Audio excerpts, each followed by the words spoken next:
Hello everyone. आज हम cover करेंगे वाटर रिसोर्सेज चैप्टर को। देखो, जो हमारी अर्थ है, अर्थ का 71% जो सरफेस है वो वाटर से कवर्ड हो रखा है। इसको हम 75% भी बोल सकते हैं, यानी कि 3/4 जितना भी हमारा अर्थ का सरफेस है वो पानी से कवर हो रखा है। जो हमारा वाटर है वो एक रिन्यूएबल रिसोर्स है। इसका मतलब इसे बार बार इस्तेमाल किया जा सकता है, ठीक है, बार बार यूज़ में लाया जा सकता है। जैसे हमारी सनलाइट है, एयर है, वाटर है, ये सभी रिन्यूएबल रिसोर्स होते हैं। और जो नॉन रिन्यूएबल होते हैं, फॉर एग्जांपल के लिए आपके फॉसिल फ्यूल्स हो गए, कोल पेट्रोल वगैरह हो गए, इनको बनने में बहुत ज़्यादा समय लगता है। ओशंस के अंदर हमारे अर्थ का 96.5% वाटर अवेलेबल है, जिसमें से हमारे पास सिर्फ और सिर्फ 2.5% पानी ऐसा है जो कि फ्रेश वाटर है, जिसे हम पी सकते हैं। अब देखो, होता क्या है कि हमें पता है हमारे आसमान से पानी टपकता है कहाँ पे, अर्थ के सरफेस पे, ठीक है। तो जितना भी पानी अर्थ पे आ रहा है, अर्थ के सरफेस पे आ रहा है स्काई से, उसे हम प्रेसिपिटेशन बोलते हैं। क्या बोलते हैं? प्रेसिपिटेशन बोलते हैं। अभी प्रेसिपिटेशन क्या सिर्फ हमारी कंट्री पे होगी? नहीं, प्रेसिपिटेशन पूरी दुनिया पे होती है। तो हम क्या देखते हैं कि हमारी इंडिया जो है पूरी दुनिया का 4% जो ग्लोबल प्रेसिपिटेशन रिसीव करती है। इसका मतलब क्या है? इसका मतलब है कि पूरे दुनिया में जितना पानी आता है उसमें से 4% भारत के पास आता है, ठीक है।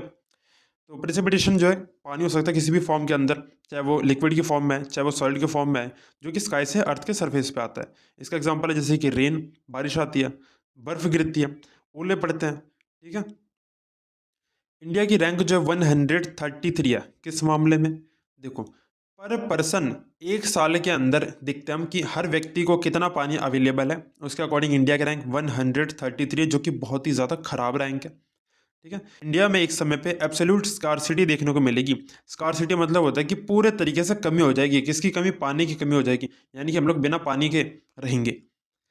इन द सेंस कहने का क्या है कि इसके पीछे कुछ कारण है। क्या कारण है? हम लोग क्या कर रहे हैं, पानी को ज़रूरत से ज़्यादा वेस्ट कर रहे हैं और ख़राब कर रहे हैं, पॉल्यूट कर रहे हैं, जिसकी वजह से एक ना एक समय ऐसा आएगा कि हमारे पास पानी की पूरे तरीके से कमी हो जाएगी। इसके ऊपर जनरली क्वेश्चन आता है कि एब्सोल्यूट स्कार्सिटी वाली बात क्यों कही गई है, ठीक है। तो इसका पहला रीज़न है ओवर एक्सप्लॉइटेशन।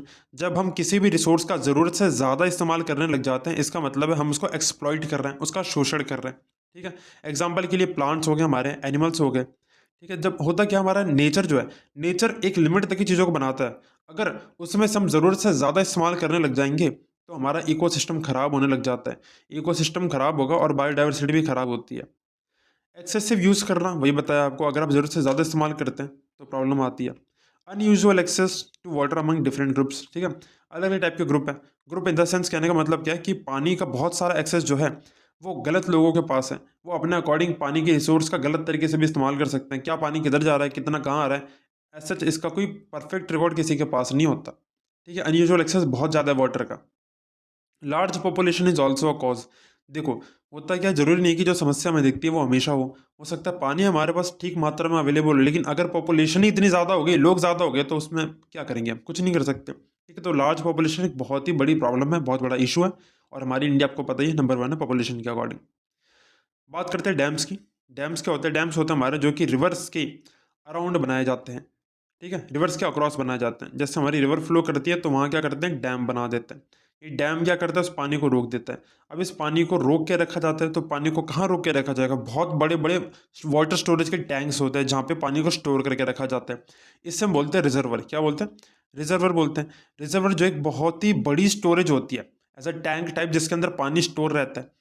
इसका इस्तेमाल किस लिए किया जाता है?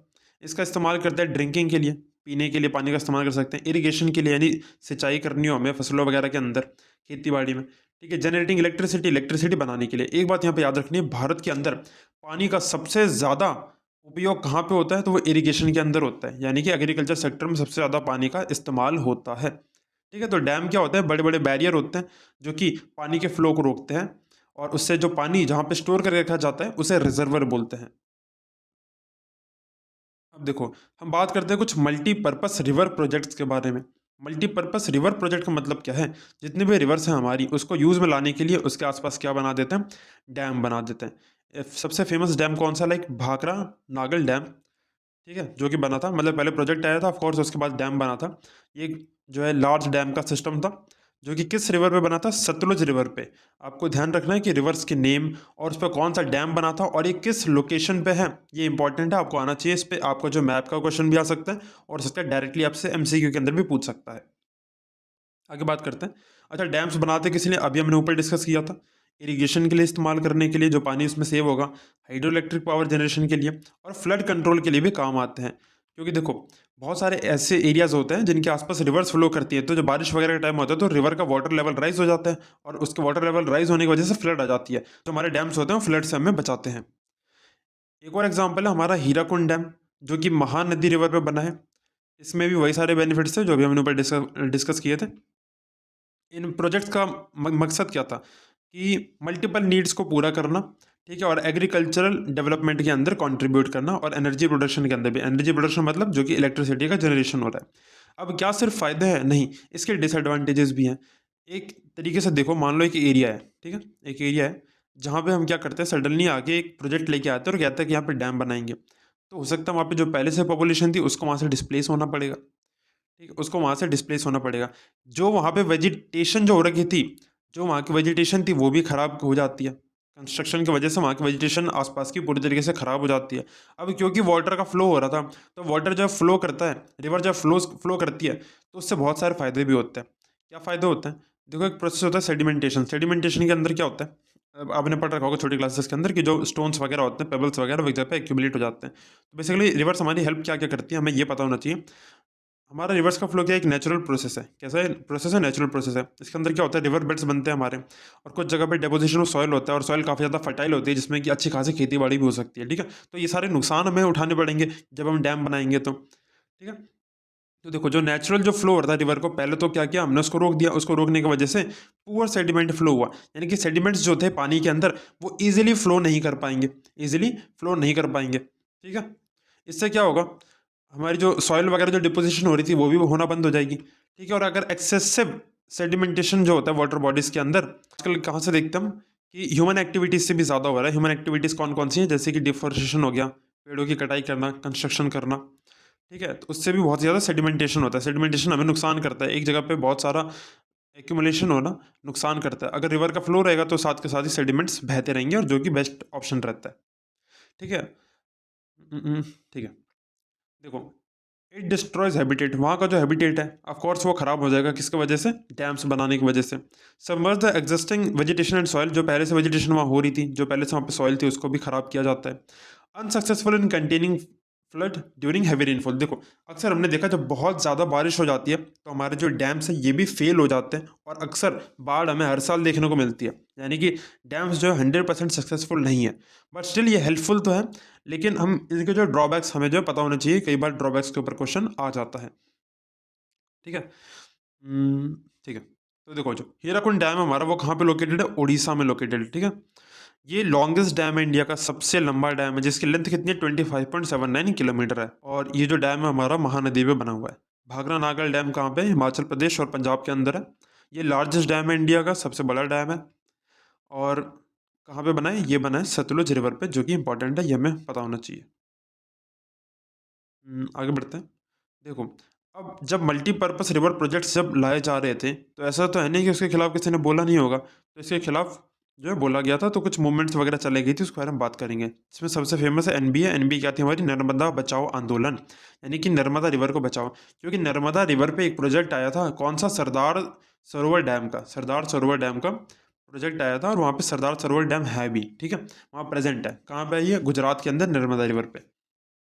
देखो, तो क्या थी, एक सोशल मूवमेंट थी हमारी। सोशल मूवमेंट क्या थी इंडिया के अंदर, जो कि लोगों को बता रही थी कि जब कंस्ट्रक्शन होगा डैम्स का तो उससे क्या क्या नुकसान हो सकता है, हमें वो समझना पड़ेगा, ठीक है। मूवमेंट जो है काफ़ी ज़्यादा पॉपुलर भी हुई, ठीक है। लाइक जैसे सरदार सरोवर डैम के लिए की गई थी, इसके अंदर इस पूरे जो प्रोटेस्ट चल रहा था इसको लेड कौन कर रहा था उस टाइम पे, मेधा पाटकर, ठीक है, जिन्होंने कि बहुत ज़्यादा कंसर्न्स दिखाए थे कि वहाँ के जो लोकल कम्युनिटी है उनको वहाँ से डिस्प्लेस होना पड़ेगा, हटना पड़ेगा, एनवायरनमेंट पे बहुत सारे नुकसान पहुँचेंगे, ठीक है। सोशल जस्टिस के इश्यूज़ हैं, social justice issues related to this dam projects, ठीक है। लोगों के साथ इक्वालिटी होगी नहीं, ठीक है, इनजस्टिस होगा। The movement aim to protect the livelihoods, ठीक है। अब देखो, वहाँ से जो लोग रह रहे थे उन लोगों का लाइवलीहुड बचाने की कोशिश की गई, ठीक है, जो लोग वहाँ पे पहले से थे, क्योंकि कंस्ट्रक्शन की वजह से उनको अफेक्ट तो होना ही होना था। एक और आंदोलन फेमस है जो कि हमारा तहरी डैम आंदोलन है। तहरी डैम है, ठीक है। तहरी डैम हमारा जो है सबसे हाईएस्ट या फिर टॉलेस्ट डैम के नाम से जाना जाता है। इस प्रोटेस्ट में क्या था, ऑफ कोर्स यही बोला गया था कि तहरी डैम को ना बनाया जाए। कहाँ पे तहरी डैम हमारा, उत्तराखंड में है, और कौन सी रिवर पे, भागीरथी रिवर पे, ठीक है, भागीरथी रिवर पे तहरी डैम बना हुआ है जो कि उत्तराखंड के अंदर है। Primarily design for hydro electric power generation and water supply, किस लिए बनाया गया था? Of course hydro electric power generation के लिए और वाटर की सप्लाई के लिए बनाया गया था।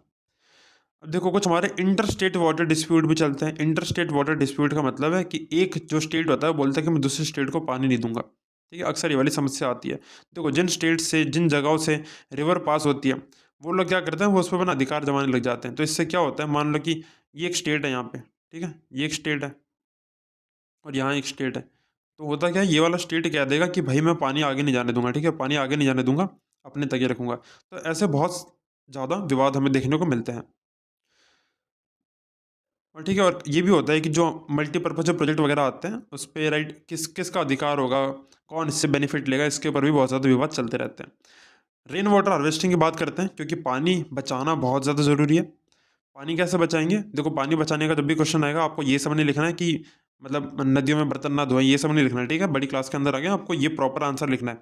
कैसे लिखेंगे? रेन वाटर हार्वेस्टिंग करने के तरीके लिखना है आपको, पानी कैसे कैसे बचाया जाता है। तो देखो राजस्थान के अंदर वहाँ पे क्या टेक्निक यूज होती है, roof top rain water harvesting, यानी कि जो भी वर्षा वगैरह होगी उस टाइम पे क्या करेंगे, पानी को छत पे कलेक्ट कर लेंगे और फिर वो आगे टैंक वगैरह से कनेक्टेड रहेगा जहाँ से पानी स्टोर हो जाएगा, ठीक है।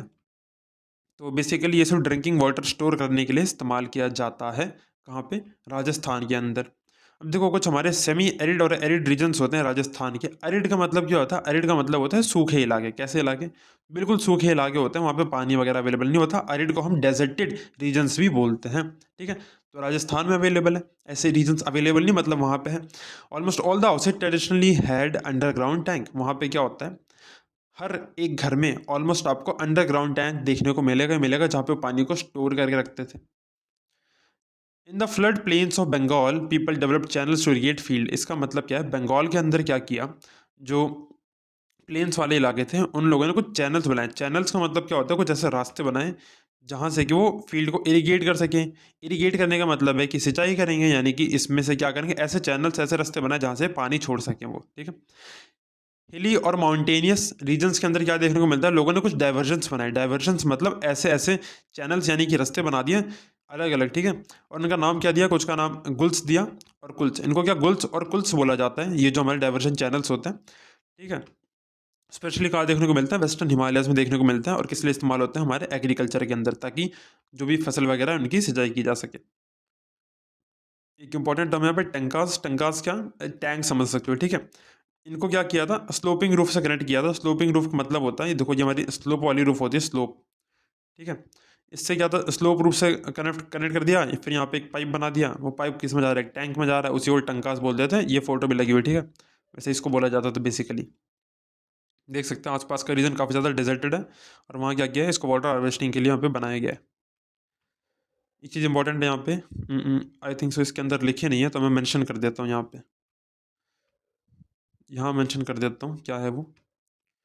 देखो हमारे इंडिया के अंदर एक मिशन लॉन्च हुआ था जो कि था जल जीवन मिशन था, जो कि हुआ था आपका 15 ऑफ अगस्त 2019 को हुआ था।